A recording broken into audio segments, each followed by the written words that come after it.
আর এবার নজর রাখবো পরিচালক সুদেষ্ণা রায়ের নতুন ছবির শুটিং আচমকাই থমকে গেল। টেকনিশিয়ানদের বিরুদ্ধে অসহযোগিতার অভিযোগ পরিচালকের। এই নিয়ে সোশ্যাল মিডিয়ায় লাইভ করে ক্ষোভ উগরে দিয়েছেন সুদেষ্ণা। বুধবার থেকে তার স্বপ্ন হলেও সত্যি ছবির শুটিং শুরুর কথা ছিল। পরিচালনার দায়িত্বে অভিজিৎ গুহ ও সুদেষ্ণা রায়, ছবির অন্যতম প্রধান মুখ অপরাজিতা আঢ্য।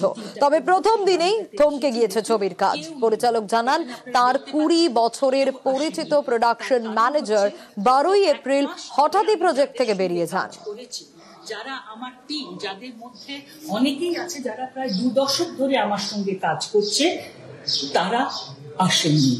প্রথম আমার যে প্রোডাকশন ম্যানেজার, তিনি কোনো বিশেষ কারণ না জানিয়ে উনি 6 দিন আগে, গত 1 মাস ধরে প্রি প্রোডাকশন চলেছে, লুক সেট হয়ে গেছে, তাতে সবাই এসেছিল, রেকি করেছি, শিডিউল দিয়ে দিয়েছি। তারপরেও 12 তারিখে আমার খুব খারাপ লেগেছে যে আমারই যারা খুব ঘনিষ্ঠ তারাই কোনো বিশেষ কারণ না জানিয়ে আমাকে বলেছে, দিদি চাপ আছে, কাজ করতে পারবো না। আমি সবাইকে চিঠি পাঠিয়েছি, কারণ মহামান্য আদালতের যেটা রায় ছিল তাতে বলা হয়েছিল যে কোনোভাবেই অসহযোগিতা বা কোনোভাবে বাধাপ্রাপ্ত যেন না হই আমি বা আমরা।